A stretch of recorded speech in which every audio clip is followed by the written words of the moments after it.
समझ में आ रहा है बच्चों? श्योर? आगे बढ़े।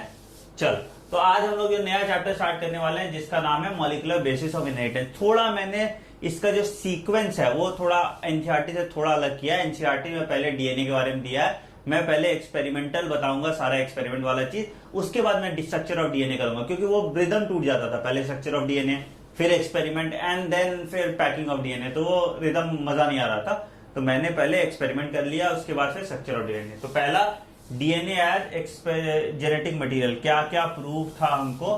तो देखो, एक सेल में क्या क्या कंपोनेंट होता है। एक सेल में होता है, सेल का अगर हम मेजर कंपोनेंट की बात करें तो सेल में क्या क्या होगा। पहला आ गया मेरा क्या, पहला आ जाएगा मेरा जेनेटिक मटेरियल, जो कुछ भी हो सकता है। तो डीएनए हो सकता है सेल में जेनेटिक मटेरियल, आरएनए हो सकता है सेल में जेनेटिक मटेरियल, प्रोटीन हो सकता है सेल में जेनेटिक मटेरियल, और कार्बोहाइड्रेट हो सकता है।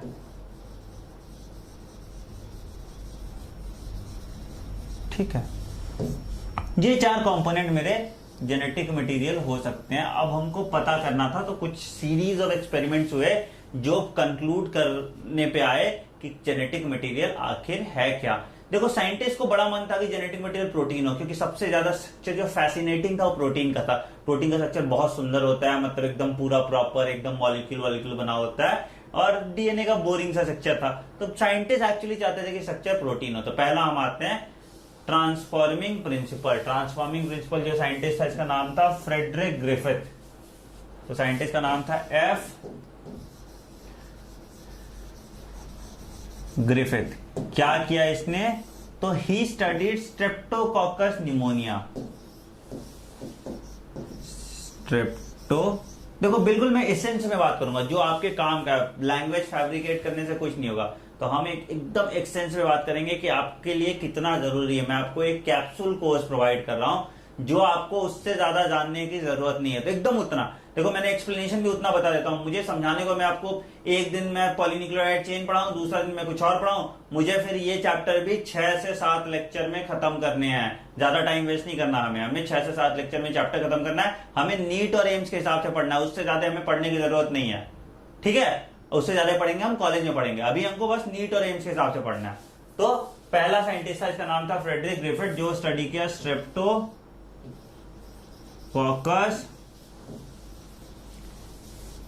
निमोनिया। Streptococcus pneumonia studied.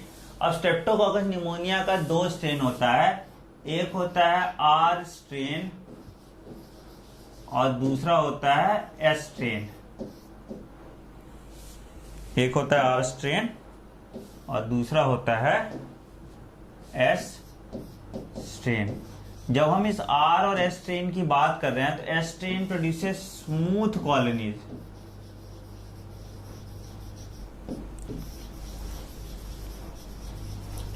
और R strain produces rough colonies. ठीक है, ये मेरा जो आर स्ट्रेन है ये नॉन वायरुलेंट है, मतलब ये इन्फेक्शन कॉज नहीं करेगा। जो मेरा आर स्ट्रेन है ये क्या है, ये नॉन वायरुलेंट है, मतलब ये इन्फेक्शन कॉज नहीं करेगा, इन्फेक्शन नहीं होगा इससे। मेरा जो एस स्ट्रेन है ये स्मूथ कॉलोनी बना रहा है, तो ये जो है ये वायरुलेंट है, मतलब ये इन्फेक्शन कॉज करेगा। तो एस स्ट्रेन मेरा वायरुलेंट हो गया, आर स्ट्रेन मेरा नॉन वायरुलेंट हो गया। एस स्ट्रेन इन्फेक्शन कॉज करेगा, आर स्ट्रेन इन्फेक्शन कॉज नहीं करेगा। तो he use this phenomena to determine कि क्या हो रहा है। तो एक ऐसे एक्सपेरिमेंट किया। पहले क्या किया, he took R strain bacteria, R strain streptococcus pneumonia का बैक्टीरिया लिया। तो आर स्ट्रेन बैक्टीरिया लिया, और इस आर स्ट्रेन बैक्टीरिया को माइस में इंजेक्ट कर दिया। इस आर स्ट्रेन बैक्टीरिया को ही इंजेक्टेड इट इन माइस। अच्छा, क्या हुआ, तो माइस लिव्स, कोई दिक्कत नहीं, चूहा जिंदा रह जाएगा, क्योंकि ये नॉन वायरुलेंट है, तो चूहा को कोई नुकसान नहीं हुआ। तो माइस लिव्स, कोई दिक्कत नहीं, ये बेचारा सुखी जीवन जी रहा है। ठीक, अब स्टेप 1 था ये। स्टेप 2 में आया कि अब हम करते हैं S strain bacteria. S strain bacteria लिया। एस्ट्रेन बैक्टीरिया हमको पता है वायलेंट है, इसको हम माइस में डाले तो माइस में क्या हो गया, माइस डाइज, ऑब्वियसली मर जाएगा क्योंकि वायलेंट है। अब ग्रिफिथ सोचा आज कुछ तूफानी करते हैं, मतलब ही क्या किया, अभी एस्ट्रेन को मार के देखा, ही टुक हीट किल्ड एस्ट्रेन, हीट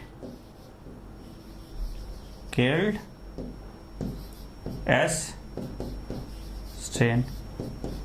अब क्या हुआ इसमें, इसको भी डाला माइस में, माइस क्या होगा, इट लिव्स, क्योंकि हीट किल्ड था, मरा हुआ बैक्टीरिया था, क्या उखाड़ लेगा, तो माइस लिव्स। अब बोला थोड़ा और कहानी में ट्विस्ट लाते हैं।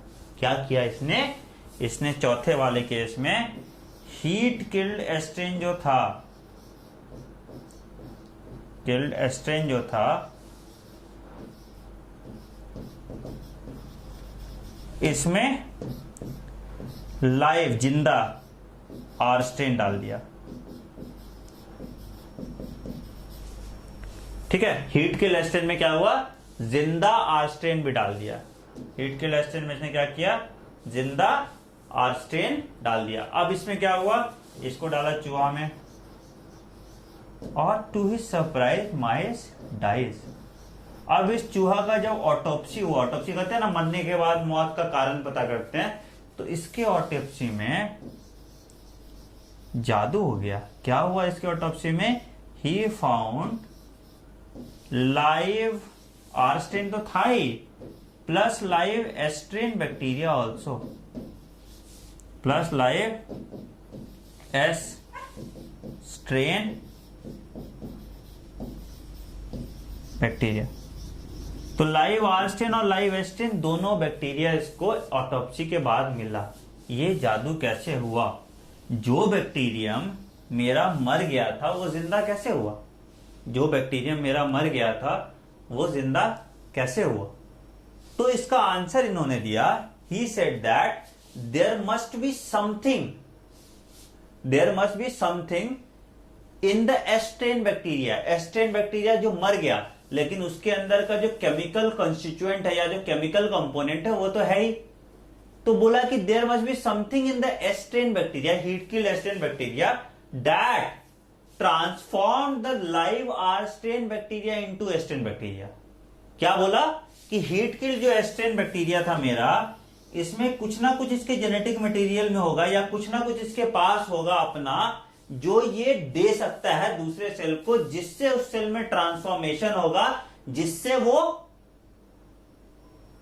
वो अपना प्रॉपर्टी चेंज कर रहा है। मतलब ऐसा कुछ इसके पास था जो ये दूसरे सेल में दिया, जिससे उसका प्रॉपर्टी चेंज हो गया। And he turned it as transforming principle. क्या बोला इन्होंने कि there must be something in the genetic material और there must be something in the cell constituent of a heat killed S strain bacteria. मरने के बाद भी उसके केमिकल कॉन्स्टिट्यूएंट में कोई ऐसा सब्सटेंस था जो एक्वायर कर लिया लाइव आर्स्टेन बैक्टीरिया और उसका प्रॉपर्टी चेंज हो गया, and it could be seen as S strain bacteria. वो एस्ट्रेन बैक्टीरिया जैसा प्रॉपर्टी देने लगा। इस फिनोमिना को उन्होंने कहा ट्रांसफॉर्मिंग प्रिंसिपल। इसको आप लिख लीजिए, there must be something in the constituent of, जगह नहीं है नहीं तो मैं लिख देता, देयर मस्ट बी है क्या जगह, हाँ चलो अच्छा नहीं है यहाँ, देयर मस्ट बी, इसको आप लिख लीजिए, there must be something in the chemical constituent of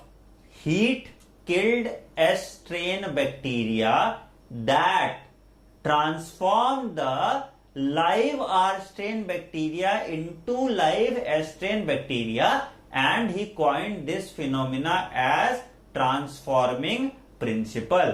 आइए समझ में बात, तो ये है आपका ट्रांसफॉर्मिंग प्रिंसिपल। ठीक है बच्चों, कोई दिक्कत इसमें, ये है आपका ट्रांसफॉर्मिंग प्रिंसिपल। ठीक, तो चलो हमको इतना तो पता हो गया, सेल में ऐसा कोई कंपोनेंट होता है जो ट्रांसफॉर्मेशन करा सकता है, जो चेंज करा सकता है, जो ट्रांसफर हो सकता है एक सेल से दूसरे सेल में, जिससे वो चेंज अंडरगो करेगा। वो क्या था, उसका बायोकेमिकल कैरेक्टराइजेशन क्या था। तो साइंटिस्ट आया, 3 साइंटिस्ट था। पहले साइंटिस्ट का नाम था मैक्लॉड दूसरे का नाम था मैकार्टी और तीसरे का नाम था एवरी। ये 3 scientist studied these 3 were biochemist. Biochemist क्या करता है? बायोकेमिस्ट का मेजर काम होता है कि कोई भी कंपोनेंट है तो उसका देखता है, उसका बायोकेमिस्ट्री हम देखते हैं कैसा है, किस तरह का उसका केमिकल कॉन्स्टिट्यूएंट है। तो ये क्या किया कि बोला कि चलो एक गेम खेल लेते हैं, सेम एक्सपेरिमेंट हम रिपीट करते हैं बट एक एक कंपोनेंट निकाल के। तो अगर हम बैक्टीरियल सेल की बात करें, बैक्टीरिया है ना, तो बैक्टीरियल सेल में क्या होगा? मोटा मोटी 4 मेजर कंपोनेंट होगा।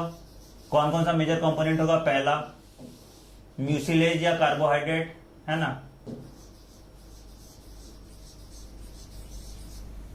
दूसरा क्या हो जाएगा? डीएनए। तीसरा क्या हो जाएगा? प्रोटीन। और चौथा क्या हो जाएगा? आरएनए। यही 4 कंपोनेंट होंगे सेल्स में। तो हम क्या करते हैं, एक एक हटा के देख लेते हैं। सबसे अच्छा तरीका यही है कि हम एक एक हटा के देख लेते हैं काम कर रहा है कि नहीं कर रहा। काम कर रहा है तो बहुत अच्छी बात है, नहीं कर रहा तो पता चल जाएगा। तो जिसके कारण काम नहीं कर रहा मतलब वही मेरा मेन एंजाइम या मेन स्ट्रक्चर है। तो करके देखें। तो सबसे पहले हम क्या किए, we will repeat the same experiment. कौन सा एक्सपेरिमेंट था? हीट किल्ड एस्ट्रेन बैक्टीरिया और इस पे हम धीरे धीरे एंजाइम यूज करेंगे। सबसे पहले हम यूज करते हैं प्रोटीएज, प्रोटीन डाइजेस्ट कर लेते हैं।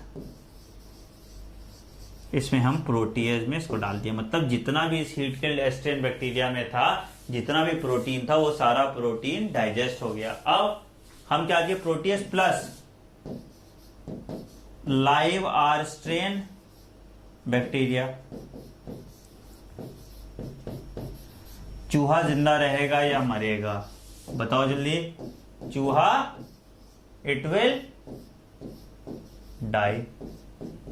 और इसका भी ऑटोप्सी करेंगे तो हमको लाइव एस्ट्रेन और आर स्ट्रेन बैक्टीरिया मिल जाएगा। इसका भी ऑटोप्सी करेंगे तो हम इसको लाइव एस्ट्रेन और आर स्ट्रेन बैक्टीरिया मिल जाएगा हमको। तो मतलब एक तो बात क्लियर हो गया। क्लियर ये हुआ कि ट्रांसफॉर्मेशन प्रोटीन की वजह से नहीं हो रहा था, मतलब प्रोटीन को हम हटा दिए। प्रोटीन जेनेटिक मटेरियल नहीं हो सकता क्योंकि ट्रांसफॉर्मेशन प्रोटीन की वजह से नहीं हो पा रहा था। ठीक, मतलब सॉरी क्या कह रहा हूं, मतलब ट्रांसफॉर्म प्रोटीन नहीं भी है तो भी ट्रांसफॉर्मेशन हो जा रहा है। प्रोटीन नहीं भी है तो भी ट्रांसफॉर्मेशन हो रहा है, मतलब प्रोटीन के बिना भी ट्रांसफॉर्मेशन हो सकता है। तो मतलब जेनेटिक मटेरियल तो प्रोटीन नहीं है। अब हम यहाँ क्या किए, प्रोटीएज के बदले हम यूज कर लिए दूसरा। क्या यूज कर लिए? हम यूज कर लिए आरएनएज। हम दूसरे एक्सपेरिमेंट यूज कर लिए आरएनएज। तो भी सेम सिनेरियो हुआ। चूहा क्या हुआ? मर जाता है और हमको फिर यहां लाइव आरएनए मिल जाता है, मतलब आरएनए भी जेनेटिक मटेरियल नहीं है। तीसरे में हम यूज कर लिए एक और एंजाइम, हम यूज कर लिए लाइपेज। हम यूज कर लिए लाइपेज। इसमें भी चूहा मर जाता है बेचारा। 3 चूहे के मौत के बाद, मतलब 3 चूहे की शहादत से फिर पता चला। ठीक है, अब लास्ट बचा डीएनए। तो अब हम यहाँ पे डाल के देखें डीएनए। डीएनए को निकाल लेते हैं। तो यहाँ पे हम डाले डीएनए, जो डीएनए को डाइजेस्ट कर। जैसे डीएनए डाइजेस्ट हुआ, चूहा जो है क्या हुआ? चूहा माइस विल लिव। और इसमें हम सिर्फ आर स्ट्रेन बैक्टीरिया देखे, there was no S strain bacteria. तो he concluded that the DNA genetic material है, मतलब the biochemistry of genetic material is DNA. Biochemistry of genetic material is DNA. तो biochemistry of genetic material क्या हो जाएगा? DNA. But this experiment was not widely accepted. ये experiment बहुत लोगों ने बहुत एक्सेप्ट नहीं किया। 2-3 रीजन की वजह से क्वेश्चन आता है आपका कि क्यों। हम इसके बाद एक और एक्सपेरिमेंट देखते हैं। हम इसके बाद एक और एक्सपेरिमेंट कौन सा देखते हैं? हम एक्सपेरिमेंट देखते हैं that the genetic material is DNA. तो हम क्यों इस एक्सपेरिमेंट करने का नौबत आया? तो क्या था कि आप किसी चीज का प्यूरिफिकेशन कर रहे हैं। हम क्या कर रहे हैं? हम यहाँ पे डीएनए निकाल रहे हैं, आरएनए निकाल रहे हैं, प्रोटीन निकाल रहे हैं। तो there is a high probability, बहुत ज्यादा प्रोबेबिलिटी है कुछ एक्सट्रैक्ट रह गया। सपोज तुम सफाई कर रहे हो तो थोड़ा बहुत तो गंदा कहीं रह जाएगा ना। तो वही तो एंजाइम हम डाल रहे हैं, जरूरी थोड़ी था कि ये एंजाइम सारा प्रोटीन डाइजेस्ट कर लिया था। ठीक है। प्लस जो बात मैंने पहले बताया था कि scientist believe that the genetic material is protein. उनको लगता था कि प्रोटीन का सबसे फैसिनेटिंग और जितना भी फिजियोलॉजिकल एक्टिविटी मेरे बॉडी में हो रहा है वो प्रोटीन की वजह से हो रहा है। और जितना भी जो फिजियोलॉजी मेरे बॉडी में हो रहा है, जो भी चेंजेस आ रहे हैं वो प्रोटीन की वजह से हो रहा है। जितना एंजाइम है सब प्रोटीन है। तो जितना मशीनरी था मेरे फंक्शनिंग का दैट वाज प्रोटीन। तो इनको लगता था कि जेनेटिक मटेरियल प्रोटीन होगा। तो they were not willing to believe that the genetic material is something else than protein या डीएनए। तो दे कंक्लूडेड दैट कि भाई आपके प्यूरिफिकेशन में कोई दिक्कत था। जो आपने एस्से बनाया था, जो प्यूरिफिकेशन कराया था, उसमें कोई प्रॉब्लम थी। तो इस वजह से ये फैक्टर एक्सेप्ट नहीं किया गया कि DNA is the genetic material. He did not accept, the scientist did not accept that DNA genetic material है और ये एक्सपेरिमेंट रुक गया। तो in order to prove genetic material क्या है, हम एक और एक्सपेरिमेंट करते हैं जिसका नाम है the genetic material is DNA. ये जो साइंटिस्ट था इसका नाम था Alfred Hershey and Martha chase sorry, Alfred Hershey and Martha chase. They concluded that the DNA is the genetic material. क्योंकि इनका जो टाइप ऑफ एक्सपेरिमेंट था, इनका जो अप्रोच ऑफ एक्सपेरिमेंट था वो फुल प्रूफ था। उसमें कहीं रिस्क होने का सवाल नहीं होता था। देखो इतना तो समझ में आ गया था गट फीलिंग के, या तो डीएनए है या प्रोटीन है, बाकी दोनों मैटर नहीं करता। बाकी दोनों ट्रांसफॉर्म, मतलब बाकी कार्बोहाइड्रेट का तो वैसे भी लोग को ही नहीं लगता होगा। आरएनए स्ट्रक्चरली स्टेबल नहीं है और बहुत ऐसे ऑर्गेनिज्म है जिसमें आरएनए होता नहीं है। तो आरएनए का भी थोड़ा डाइसी सा था। तो मतलब होता है ना कि भाई या तो ये टीम जीतेगा या तो ये टीम जीतेगा। अभी वर्ल्ड कप में हो रहा है, या तो इंडिया जीतेगा या इंग्लैंड जीतेगा। तो वही वाला पहले क्लियर है। अब कोई थोड़ी बोल रहा है अफगानिस्तान जीतेगा। तो सेम केस यहां भी है। यहां पे they had it very clear कि भाई या तो प्रोटीन है या डीएनए है। अब तो इनका जो एक्सपेरिमेंटल अप्रोच था दैट वाज वेरी नाइस। क्या किया इन्होंने कि इन्होंने स्ट्रैटिफिकेशन कर दिया। एक चीज बताओ जो सिर्फ डीएनए में है और प्रोटीन में नहीं है, क्या डिस्टिंग्विशिंग एलिमेंट है जो सिर्फ डीएनए में है प्रोटीन में नहीं है? उस एलिमेंट का नाम है फॉस्फेट।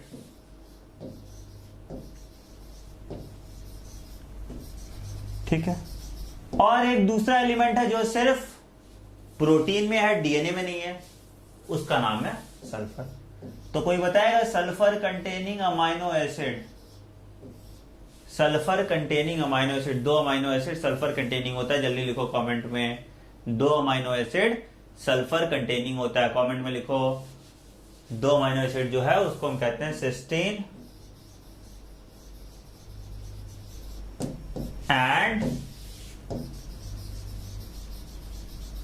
मिथियोनिन। अच्छा, मिथियोनिन तो हर में रहेगा ही क्योंकि स्टार्ट कोडॉन है। तो ऑब्वियसली हम क्या किया, ही टुक 2 चीज। अब एक और सामान भी ऐसा लिया कि कितना शानदार था, कितना स्मार्ट था। ही टुक बैक्टीरियोफेज। अब हम लोग बैक्टीरियोफेज के बारे में देखें तो बैक्टीरियोफेज का अगर हम स्ट्रक्चर देखते हैं तो कुछ ऐसा सा स्ट्रक्चर होगा।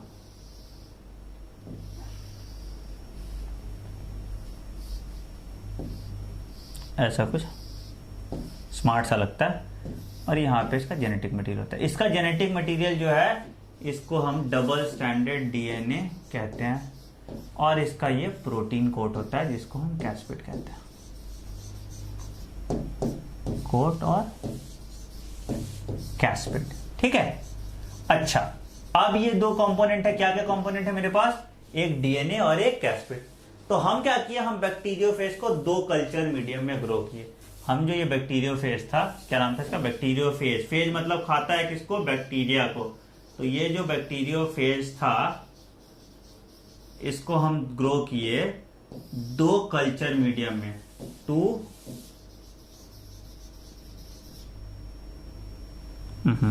we grew it in 2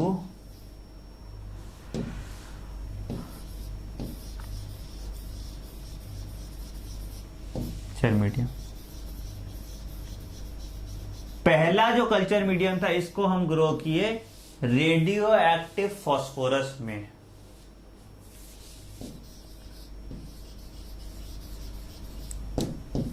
active किसमें, फॉस्फोरस में।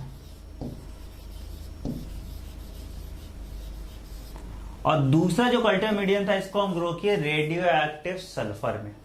किसमें ग्रो किया हम इसको, रेडियो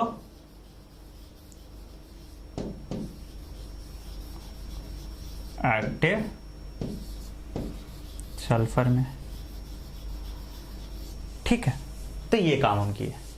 क्या क्या किए, पहला को हम ग्रो किए रेडियो एक्टिव फॉस्फोरस में, ये को हम ग्रो किए रेडियो एक्टिव सल्फर में।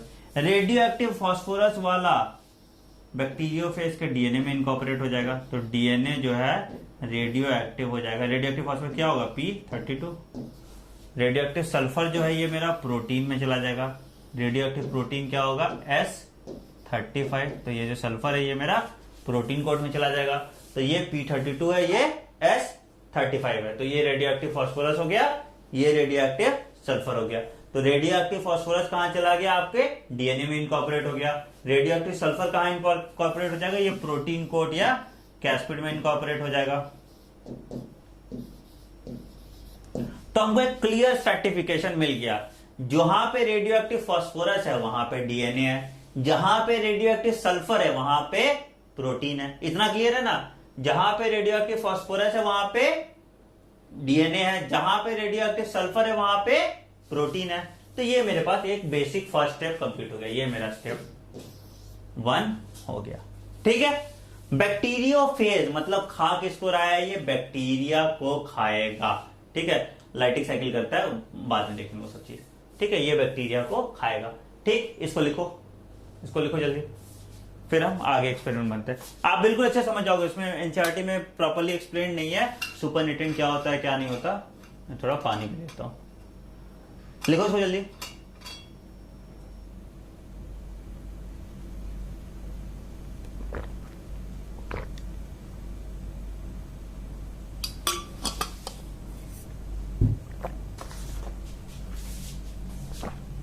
लिख लिया,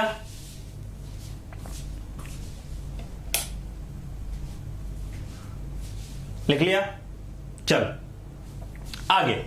तो ये आ गया आपका रेडियो एक्टिव फॉस्फोरस और रेडियो एक्टिव सल्फर, यहां तक हो गया। तो अब हम क्या करते हैं, पहला स्टेप मेरे पास जगह नहीं है तो इसको मिटाना पड़ेगा। तो पहला स्टेप हम ये लेते हैं कि हम जो बैक्टीरिया है इसको इन्फेक्शन करा देते हैं। पहला क्या किए हम, एक मेरा बैक्टीरिया था, पहला स्टेप होगा, इसको हम कहते हैं इन्फेक्शन। क्या करा रहे हैं हम,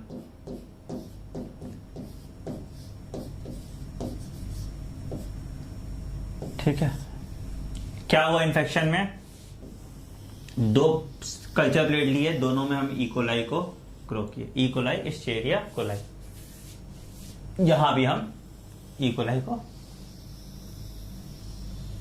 ग्रो कर लिए। ठीक, पहले कल्चर मीडियम में हम फॉस्फोरस लेबल्ड बैक्टीरियोफेज डाले। पहले कल्चर में हम कौन सा, P32 वाला बैक्टीरियोफेज डाले। दूसरे कल्चर मीडियम में हम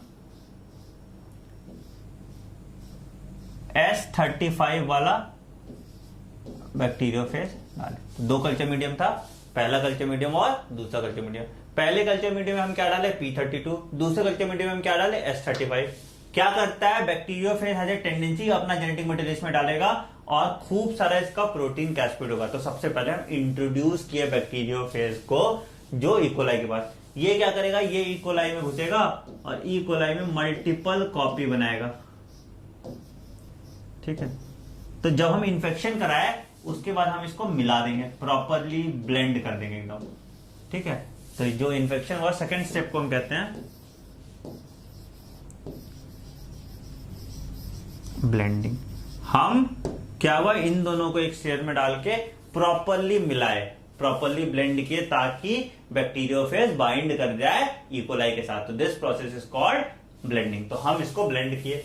ठीक है, तीसरा प्रोसेस होता है कि हम इसका सेंट्रीफ्यूगेशन किए, मतलब हम इसको घुमाए और उसके बाद we allow it to settle down.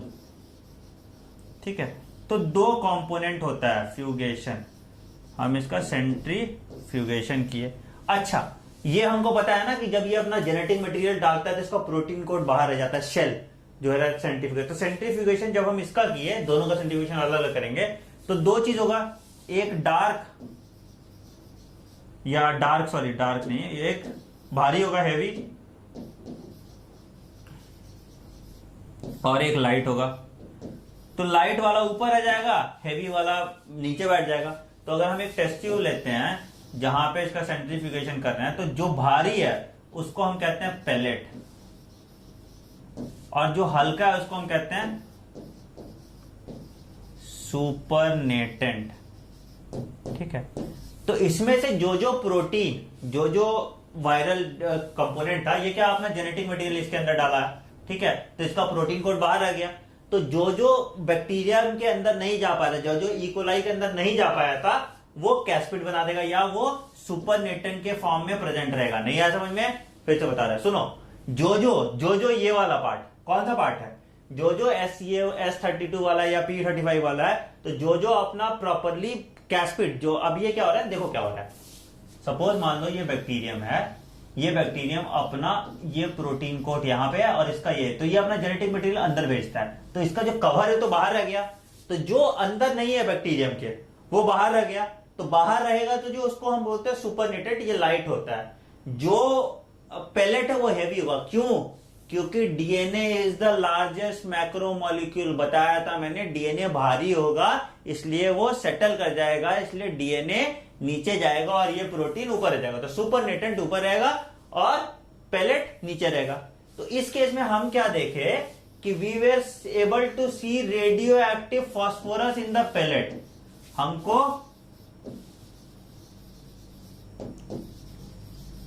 Active phosphorus मिला पेलेट में, और सुपरनेटेंट में हमको कुछ नहीं मिला। सुपरनेटेंट में हमको कोई रेडियो एक्टिविटी नहीं दिखा। दूसरे केस में, इस केस में भी हम सेंट्रीफ्यूज किए तो इसका भी क्या होगा, एक पेलेट और दूसरा सुपरनेटेंट। तो हम जो इसका पेलेट था, इसके पेलेट में हमको क्या मिलेगा, कोई रेडियो एक्टिविटी नहीं मिला, बट इसके सुपरनेटेंट में हमको रेडियो एक्टिव सल्फर मिला। इसके सुपरनेटेंट में हमको रेडियो एक्टिव सल्फर मिला। क्यों? क्योंकि प्रोटीन कोड सल्फर का बना था, ये बाहर का बाहर ही रह गया, जेनेटिक मटेरियल में कोई चेंज नहीं आया। फिर ये जो बना, ये फ्रेश वाला बना, ये फ्रेश वाले में कोई भी दिक्कत नहीं था, इसलिए हमको रेडियो एक्टिविटी सुपरनेटेंट में मिला और इसमें नहीं मिला। तो हम अभी कंक्लूजन लिखते हैं इसका। ठीक है, फिर रीजन एक्सप्लेन करेंगे, आपको समझ में आ जाएगा। एक बार हम फिर से देख लेंगे, नहीं तो इसको टेंशन मत लो, समझ में आएगा ये। ठीक है, जब मैंने भी 11th या 12th दिया था, मुझे ये समझ में नहीं आया था तभी का तभी। उसके बाद जब किसी बच्चे ने मुझसे पूछा था तो मैंने पूरा उसको फिर फिनोमिना समझाया था। ठीक है, तभी तो रट के हो गया था। तो मैं नहीं चाहूंगा आप रटे, आपको ये मैं पूरे अच्छे से समझाऊंगा। तो कंक्लूजन क्या हुआ कि पहला केस में, केस सिनेरियो वन जहां पे P32 लेवल था, वहां पे क्या हुआ कि रेडियो एक्टिविटी वॉज सीन और radio active phosphorus was obtain from the pellet वाला जो रीजन है जो हेवी है, सुपरनेटेंट जो है लाइट है, कैस्पिड सिर्फ प्रोटीन कैस्पिड जो है पेलेट में रहेगा, सुपरनेटेंट में रहेगा, और डीएनए जो है पेलेट में रहेगा, याद रखना। तो पहले लिख लेते हैं, डीएनए वाला कंपोनेंट जो है, डीएनए जो है वो पेलेट में रहेगा, डीएनए प्लस प्रोटीन जो कह लो। ठीक है, और कैस्पिड, डेड कैस्पिड जिसके पास जेनेटिक मटेरियल नहीं है, वो सुपरनेटेंट होगा। ठीक है, अब सुपरनेटेंट क्या है मेरा, लाइट है, और पेलेट क्या है मेरा, डार्क है, या अरे यार फिर वही हैवी है।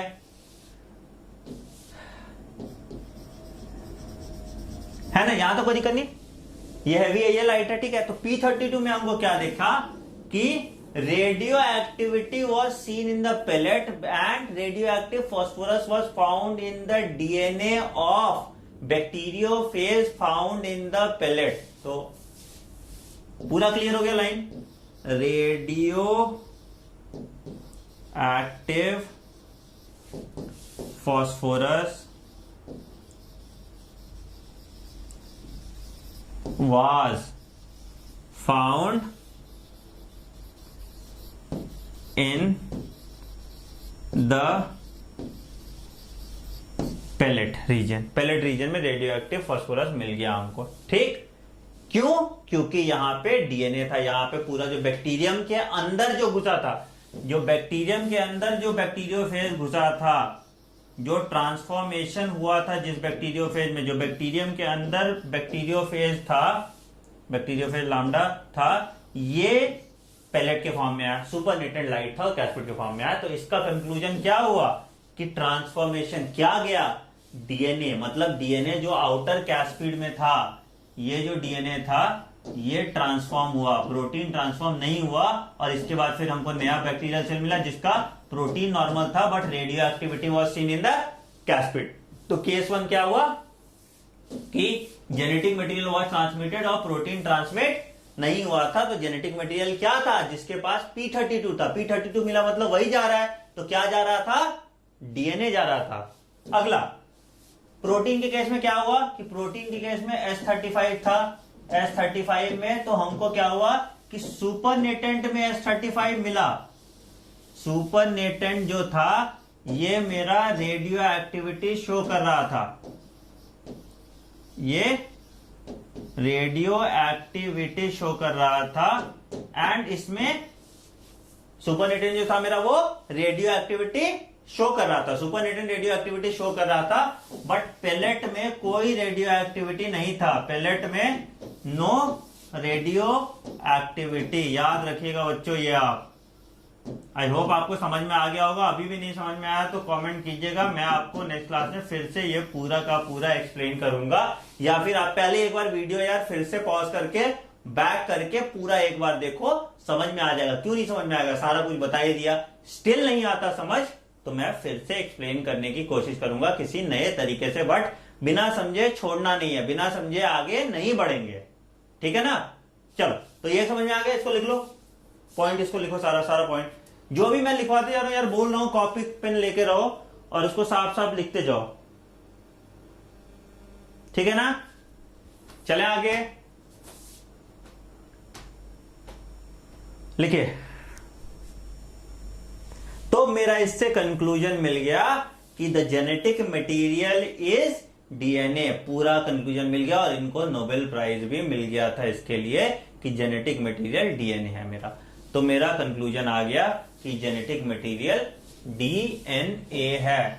क्या है जेनेटिक मटेरियल मेरा, डीएनए। क्या फुल फॉर्म होता है डीएनए का, deoxyribonucleic acid, deoxyribonucleic acid. तो it concluded that my genetic material is DNA. अब हम डिटेल में, बहुत सारे साइंटिस्ट डिसअपॉइंट हुए कि बताओ प्रोटीन का इतना सुंदर सुंदर स्ट्रक्चर था, हर प्रोटीन में स्ट्रक्चर अलग हो जाता, कितना कॉम्प्लेक्स जेनेटिक्स होता, बट एक सिंगल स्ट्रैंड स्ट्रक्चर हो गया, वो जो है डीएनए बन गया। तो DNA acted as a genetic material. तो हम लोग देखते हैं structure of a polynucleotide chain या स्ट्रक्चर ऑफ अ डीएनए या आरएनए, दोनों पॉलीन्यूक्लियोटाइड चेन का है। तो हम एक स्ट्रक्चर देखते हैं। तो पहले अगर हम बात करें पॉलीन्यूक्लियोटाइड की, अगर हम बात करें पॉलीन्यूक्लियोटाइड की, तो पहले हम थोड़ा हिस्ट्री जान ले इसके बारे में। तो पहला जो टर्म आया था, मिक्सचर नाम था साइंटिस्ट का, he gave the term nuclein, ठीक है। X174 में होता है 5386 न्यूक्लियोटाइड, X174 में होता है 5386 न्यूक्लियोटाइड। देखो अब डिफरेंस होगा, कहीं आप बेस पेयर पढ़ोगे, कहीं आप न्यूक्लियोटाइड करोगे। तो दो न्यूक्लियोटाइड अगर आपस में जुटा रहता है ऑपोजिट ऑपोजिट वाला, तो इसको बेस पेयर कहते हैं। और एक है सिंगल स्टैंडर्ड है तो न्यूक्लियोटाइड काउंट करते हैं, डबल स्टैंडर्ड है तो बेस पेयर, मतलब बेस पेयर बात रहे हैं तो न्यूक्लियोटाइड इंटू 2 कर लो, बेस पेयर हम बोल रहे हैं तो न्यूक्लियोटाइड इंटू 2 कर लेंगे, ठीक है। तो बैक्टीरियोफेज लैम्डा का बात करें, अभी पढ़े थे इसके बारे में।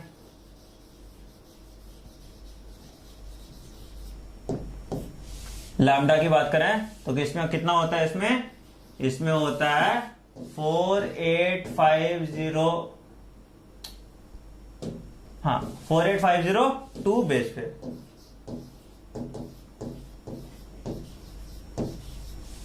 ठीक है, 48502 बेस पे।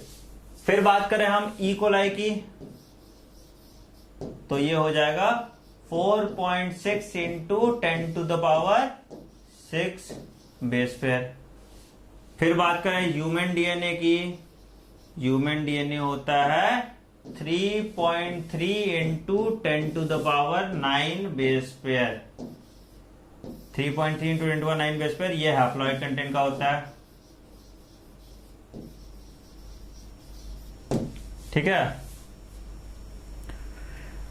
और डिप्लॉयड हो जाएगा तो क्या हो जाएगा 6.6 इंटू 10�9 बेस पेयर, इसको लिख लीजिए सारा, ठीक है। ये एनसीईआरटी में भी आपके दिया हुआ है, तो ये बेसिकली आपको देखना है। तो साइक्स 174 में क्या हो गया 5386, बैक्टीरियोफेज लैम्डा 48502, इकोलाई में 4.6 इंटू 10⁻6 और ह्यूमन डीएनए में 6.6 इंटू 10⁻9 बेस पेयर होता है। याद करना है, धीरे धीरे धीरे करके हो जाएगा, ओवरनाइट याद मत करो, 2-3 बार पढ़ोगे अपने आप याद हो जाएगा, ये कोई बड़ी बात नहीं है इसमें, ठीक। तो ये आ गया आपका पॉलीन्यूक्लियोटाइड। अब हम पॉलीन्यूक्लियोटाइड चेन की बात करें तो 3 मेजर कंपोनेंट होता है पॉलीन्यूक्लियोटाइड चेन में, 3 मेजर कंपोनेंट होता है पॉलीन्यूक्लियोटाइड चेन में। सबसे पहला कंपोनेंट जो होता है उसको हम कहते हैं पेंटोज शुगर। सबसे पहला जो कंपोनेंट होगा उसको हम कहते हैं पेंटोज शुगर। अच्छा, ये जो पेंटोज शुगर ये 2 तरह का हो सकता है, या तो होगा डीऑक्सीराइबोज शुगर, या तो ये हो जाएगा राइबोज शुगर, या तो ये डीऑक्सीराइबोज शुगर बना रहा है या तो ये राइबोज शुगर बना रहा है, ठीक है। तो 2 तरह का पेंटोज शुगर हो गया, या तो डीऑक्सीराइबोज शुगर हो गया या तो राइबोज शुगर हो गया, ठीक। राइबोज और डीऑक्सीराइबोज में डिफरेंस ये होता है कि अगर हम डीऑक्सीराइबोज शुगर की बात करें तो कुछ ऐसा O 3 4 5, ठीक है, दूसरा तीसरा पहला चौथा पांचवा, 5 कार्बन हो गया। तो यहां पे क्या होता है कि राइबोज शुगर में यहां पे HOH होगा, यहां पे HOH होगा। डीऑक्सी सेकेंड कार्बन पे अगर ऑक्सीजन निकाल देते हैं तो इसको हम डीऑक्सी राइबोज शुगर कहते हैं। अगर हम इसके सेकेंड कार्बन पे ऑक्सीजन निकाल दिए तो ये हो गया डीऑक्सी राइबोज शुगर। तो this is the basic difference between ribose sugar and deoxy ribose sugar. तो पेंटोज शुगर जो मेरा है वो 2 तरह का है, एक हो गया राइबोज शुगर और दूसरा हो गया डीऑक्सी राइबोज शुगर, ठीक है। अच्छा, deoxy ribose sugar second carbon पे ऑक्सीजन डेफिशिएंट है, इसलिए इसको हम डीऑक्सी राइबोज शुगर कहते हैं। It is structurally more stable. Ribose sugar second carbon पे OH है और दोनों OH के बीच में रिपल्शन होता है, लोन पेयर रिपल्शन होता है, जिसकी वजह से ये स्ट्रक्चरली अनस्टेबल होता है। इसलिए DNA is more stable then RNA. DNA में जो स्ट्रक्चरल फ्रेमवर्क होता है या जो बैकबोन होता है, बैकबोन शुगर का बना होता है, that is deoxy ribose sugar. तो इसका जो बैकबोन है ये शुगर का बना होगा, that is deoxy ribose sugar. तो पहला कंपोनेंट हो गया deoxy ribose sugar. It forms the backbone of a polynucleotide, forms the backbone of a polynucleotide। तो ये जो है ये आपका बैकबोन बना रहा है पॉलीन्यूक्लियोटाइड का, ठीक है बच्चों। तो ये हो गया पेंटोज शुगर। तो इसमें कौन सा पेंटोज शुगर है, इसमें अगर हम देखें तो ये वाला मेरा पेंटोज शुगर है, देखो ये ग्रीन तो है ऑलरेडी, इसमें रेड से कर लेते हैं। ये जो शुगर है ये मेरा पेंटोज शुगर है, ठीक है। ठीक, तो पहला हो गया पेंटोज शुगर। दूसरा कंपोनेंट की बात करें तो दूसरे कंपोनेंट को हम कहते हैं nitrogen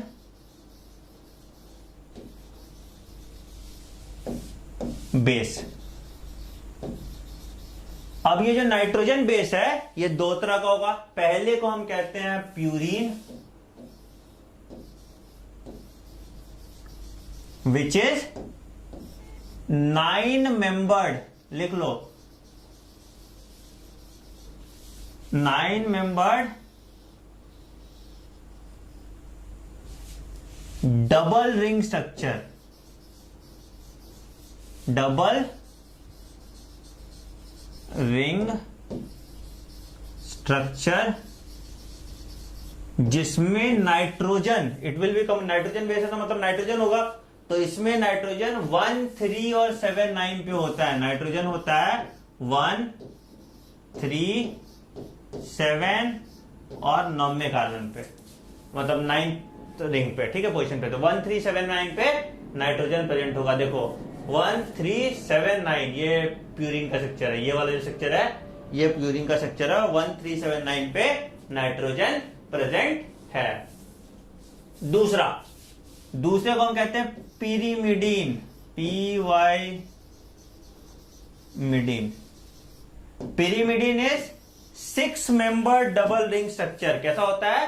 6 membered double ring structure, 6 membered, oh sorry क्या कह रहे हैं, 6 membered single ring structure. Sorry बच्चों यार थोड़ा स्लिप ऑफ टंग हो जाता है।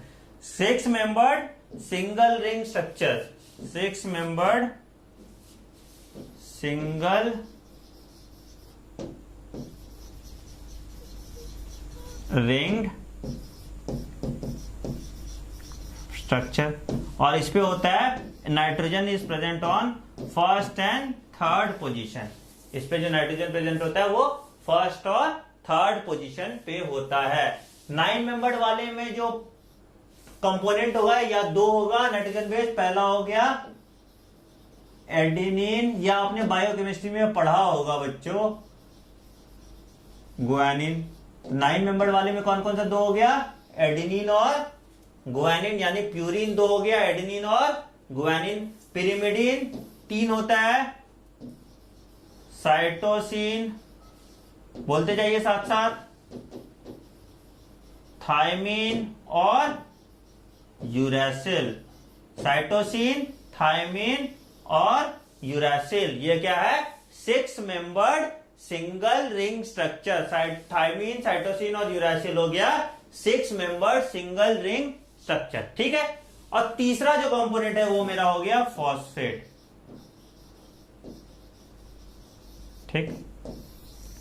तो अब हम एक स्ट्रक्चर देखते हैं। मान लो ये पूरा एक स्ट्रक्चर एक पॉलीन्यूक्लियोटाइड का है। ये मान लो ये मेरा हो गया पेंटोज शुगर, दूसरे कलर से मार्क कर देते हैं। ये ब्लू वाला जो है ये मेरा हो गया नाइट्रोजन बेस, और रेड हो गया, ब्लू हो गया, और येलो वाला जो हो गया ये मेरा हो गया फॉस्फेट ग्रुप। तो क्या क्या है? फॉस्फेट ग्रुप, नाइट्रोजन बेस और पेंटोज शुगर। रेड वाला है पेंटोज शुगर, ये वाला है नाइट्रोजन बेस और ये वाला है फॉस्फेट ग्रुप। पेंटोज शुगर में कितना कार्बन है? 5 कार्बन होगा, 5 कार्बन होगा, और OH यहां पे OH होगा और यहां H होगा, तो सेकेंड कार्बन डिहाइड्रोक्सी होगा। और OH कहां पे होगा? OH थर्ड कार्बन पे होगा, तो थर्ड कार्बन पे जो है यहां पे मेरा OH हो गया, ठीक। 5th कार्बन पे मेरा हाइड्रोक्सिल ग्रुप होगा, तो 5वें कार्बन पे मेरा, दिख नहीं रहा ना, 5वें कार्बन पे मेरा हाइड्रोक्सिल ग्रुप हो जाएगा। तो जो 5th कार्बन है ये मेरा हाइड्रोक्सिल ग्रुप हो गया, ठीक है। क्या कह रहा हूं, सॉरी यार, फिर से करते हैं। चलो देखो क्या है, pentose sugar, nitrogen base, phosphate group. Pentose sugar structural framework बनाएगा जो 2 कंपोनेंट का बना है। एक हो गया डीऑक्सी राइबोज शुगर और दूसरा हो गया राइबोज शुगर। डीऑक्सी राइबोज मतलब second carbon of the pentose sugar, उस पे एक ऑक्सीजन डिफिशिएंट है। डीऑक्सी राइबोज शुगर मतलब सेकेंड कार्बन जिसपे एक ऑक्सीजन डिफिशिएंट है, it forms the backbone of DNA. दूसरा है राइबोज शुगर। राइबोज शुगर में सेकेंड और थर्ड कार्बन पे दोनों पे OH होता है, जिसकी वजह से लोन पे रिपल्शन होता है, इसलिए जो मॉलिक्यूल होता है वो स्ट्रक्चरली उतना स्टेबल नहीं होता। ठीक। तीसरा, तो ये पेंटोज शुगर का, पेंटोज शुगर का हमें स्ट्रक्चरल फ्रेमवर्क बनाता है। अब पेंटोज शुगर का दो कंपोनेंट, एक थर्ड एक फोर्थ। फिफ्थ, तो थर्ड वाले पे हाइड्रोक्सिल ग्रुप है, OH ग्रुप लगा है, और फिफ्थ वाले पे फॉस्फेट ग्रुप लगा है। तो 5 प्राइम कार्बन पे फॉस्फेट ग्रुप लगता है, और फॉस्फेट ग्रुप इसके साथ जो बाइंड करता है, एक न्यूक्लियोटाइड के साथ बाइंड करेगा तो किसको कहेंगे? Phosphoester bond. Phosphoester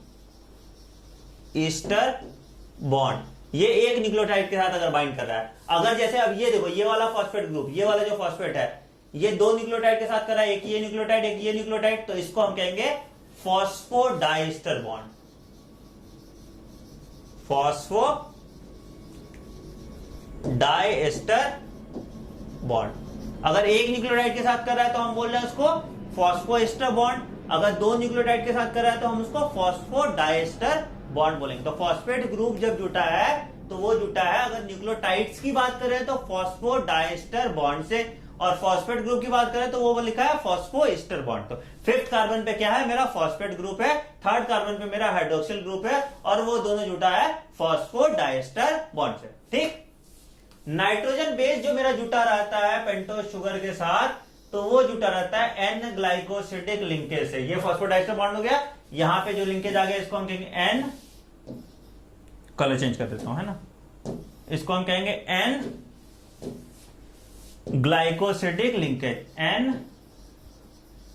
glycosidic linkage या ग्लाइकोसिडिक बॉन्ड बनाएगा। ठीक है, ये लाइन ग्लाइकोसिडिक बॉन्ड या ग्लाइकोसिडिक लिंकेज शो करेगा। ठीक है, तो नाइट्रोजन बेस और पेंटोज शुगर पहले कार्बन पे जुटा है। नाइट्रोजन बेस कौन से कार्बन पे? ये पहला कार्बन, देखो इसका कार्बन अगर हम देखें, पहला, दूसरा, तीसरा, चौथा, पांचवा। तो फॉस्फेट ग्रुप जुटा है पांचवें कार्बन के साथ, नाइट्रोजन बेस जुटा है पहले कार्बन के साथ, हाइड्रोक्सिल ग्रुप जुटा है तीसरे कार्बन के साथ। तो पहले कार्बन के साथ जो जुटेगा नाइट्रोजन बेस, दूसरे कार्बन के साथ कुछ नहीं है, H+ आयन है, H आयन H है उसमें, तीसरे कार्बन के साथ हाइड्रोक्सिल ग्रुप है, चौथे के साथ क्या है? कुछ नहीं है, पांचवे के साथ मेरा फॉस्फेट ग्रुप जुटा है। तो फॉस्फेट ग्रुप 5 प्राइम एंड पे रहेगा, हाइड्रोक्सिल 3 प्राइम एंड पे रहेगा, और नाइट्रोजन बेस सिंगल पहले वाले पे रहेगा। ठीक है, नाइट्रोजन बेस हम लोगों ने देख लिया। नाइट्रोजन बेस होता है मेरा एडेनिन गुआनिन, जो प्यूरिन का फॉर्म है, which is 9 member double link structure. दूसरा 6 मेंबर सिंगल लिंक स्ट्रक्चर है, जो पहले और थर्ड कार्बन पे होगा। ठीक, तो ये मेरा स्ट्रक्चर हो गया इसका। ठीक, कोई दिक्कत? एक बार देखिए इसको, मैं एक बार सारा एटोनेशन मिटाता हूं, फिर आपको अच्छे से और समझ में आएगा। एक बार हम फिर से इसको देख ही लेते हैं, तो डायग्राम से अच्छे से समझ में आ जाएगा। तो क्या है देखिए, तो अब ये एक न्यूक्लियोटाइड है, एक पूरा ये एक न्यूक्लियोटाइड है यहां से यहां तक। तो अगर हम मान लीजिए तो इसमें क्या होगा, इसमें OH लगा रहेगा। ठीक है, OH लगा रहेगा यहां पे, और ये इसको भूल जाओ, यहां से यहां तक ऐसे, इसको ऐसे याद रखो, ये एक न्यूक्लियोटाइड होगा। तो इसका 3 कंपोनेंट हम डिवाइड कर सकते हैं। पहला कंपोनेंट ये जो है, ये क्या है? Phosphate group. ये हो गया फॉस्फेट ग्रुप। कौन से कार्बन पे है? ये 5 कार्बन पे है। ये दोनों जो बॉन्ड बना रहा है, कौन सा बॉन्ड बना रहा है? ये बना रहा है फॉस्फोएस्टर बॉन्ड। अगर एक के साथ है तो फॉस्फोएस्टर बॉन्ड, दो के साथ है तो फॉस्फोडाइस्टर बॉन्ड बना रहा है, तो फॉस्फोएस्टर बॉन्ड बना रहा है। ठीक, ये पेंटोज शुगर का ये दूसरा कंपोनेंट, यहां तक ये पेंटोज शुगर हो गया। ये मेरा पेंटोज शुगर सेकंड कार्बन पे डीऑक्सीराइबोज है। ये पहला कार्बन है, पहले कार्बन के साथ जो बना, ये कौन सा बॉन्ड है? ये ग्लाइकोसिडिक बॉन्ड के साथ क्या बना है? ये जुट गया प्यूरिन के साथ, है ना, ये pyrimidine के साथ, सॉरी ये pyrimidine है, ये प्यूरिन है। ठीक, किसी से जुट जाए क्या फर्क पड़ रहा है। ठीक है, तो ये ग्लाइकोसिडिक बॉन्ड के साथ जुट गया। तो ये मेरा तीनों मिला के स्ट्रक्चर ऑफ पॉलीन्यूक्लियोटाइड चेन होता है। एक चीज याद रखो आप, कि अगर नाइट्रोजन बेस और प्लस पेंटोज शुगर लिखो nitrogen base plus pentose sugar plus phosphate group, ये तीनों मिला है तो इसको हम कहेंगे न्यूक्लियोटाइड। अगर nitrogen base plus pentose sugar plus phosphate group अगर तीनों है तो इसको हम कहेंगे न्यूक्लियोटाइड। ठीक है, अगर सिर्फ नाइट्रोजन बेस और पेंटोस शुगर है, सिर्फ नाइट्रोजन बेस और पेंटोस शुगर है तो इसको हम कहते हैं न्यूक्लियोसाइड। तो इसको हम कहेंगे साइड। ठीक है बच्चों, तो ये है हमारा पॉलीन्यूक्लियोटाइड चेन का। अभी बहुत कंपोनेंट इसमें रह गया है, हम लोग नेक्स्ट क्लास में इसको बहुत अच्छे से डिटेल में पढ़ेंगे। स्ट्रक्चर ऑफ डीएनए वगैरह सब कुछ हम बहुत डिटेल में पढ़ेंगे, कैसे पैकिंग होता है, पेयरिंग ऑफ डीएनए हेलिक्स और semi conservative nature of DNA. मतलब हम लोग कोशिश करेंगे कि नेक्स्ट क्लास में हम रेप्लिकेशन तक खत्म कर दें, फिर अगले क्लास में ट्रांसक्रिप्शन ट्रांसलेशन हो जाएगा, फिर जीनोम लैक ओपेरॉन, फिर उसके बाद आपका ह्यूमन जीनोम प्रोजेक्ट और डीएनए फिंगरप्रिंटिंग। ठीक है बच्चों, तो उम्मीद करते हो आपको आज की क्लास पसंद आई होगी। स्ट्रक्चर ऑफ डीएनए थोड़ा लेंदी हो रहा है, तो स्ट्रक्चर ऑफ डीएनए हम लोग अभी और एक बार फिर से अच्छे से देखेंगे। पूरा पॉलीन्यूक्लियोटाइड चेन का स्ट्रक्चर हम बिल्कुल अच्छे से नए सिरे से फिर से नेक्स्ट क्लास में देखेंगे। एक्सपेरिमेंटल एविडेंसेस तक तो कोई दिक्कत नहीं है ना बच्चों? ठीक है, उम्मीद करते हैं आपको आज की क्लास पसंद आई होगी। अगर कोई भी डाउट है, जैसे मैं हमेशा बोलता आ रहा हूं बच्चों, अगर कोई भी डाउट है तो आप मुझे मैसेज करें, आप यहाँ पे मुझे फॉलो करें unacademy.com/user/anandsir01। यहाँ पे आपको और भी अमेजिंग वीडियोस मिल जाएंगी। unacademy.com/user/anandsir1, यहाँ पे आपको और भी अमेजिंग वीडियोस मिल जाएंगी। अच्छा, आपके कुछ क्वेरीज थे प्लस प्लेटफॉर्म को लेके, मुझे बच्चे पूछ रहे थे मुझसे कि सर आपका year long course plus platform पे नहीं दिख रहा। तो मैं उनको बताना चाहूंगा कि मैं आपको प्लस प्लेटफॉर्म पे भी पूरे साल पढ़ाऊंगा। मैंने अपने कोर्सेज को मॉड्यूल में डिवाइड किया, मैंने 6 मॉड्यूल में आपके कोर्सेज को डिवाइड किया है। ठीक है, तो वो 6 मॉड्यूल में मैं कंप्लीट करता रहूंगा। तो मतलब 7 से 8 महीने में आपका पूरा सिलेबस खत्म हो जाएगा प्लस प्लेटफॉर्म पे, with test, with study material and with everything. तो अगर आप मुझे प्लस पे पढ़ना चाहते हैं मुझसे, आप यूज कर लेना ये कोड आनंद लाइव कोड आप जरूर यूज कर लेना। इससे आपको 10% का डिस्काउंट मिल जाएगा जब भी आप प्लस परचेज करना। ठीक है, तो ये आनंद लाइव आप जरूर यूज कर लेना। ठीक है बच्चों, चलो आपको वीडियो अच्छा लगा तो एक बार लाइक जरूर कर देना वीडियो, और अपने दोस्तों के आप शेयर करो। ठीक है, हम चाहते हैं ये चैनल ग्रो करें, हम एज ए फैमिली बहुत ज्यादा ग्रो करें। तो चलो नेक्स्ट क्लास में मिलते हैं, तब तक के लिए टेक केयर।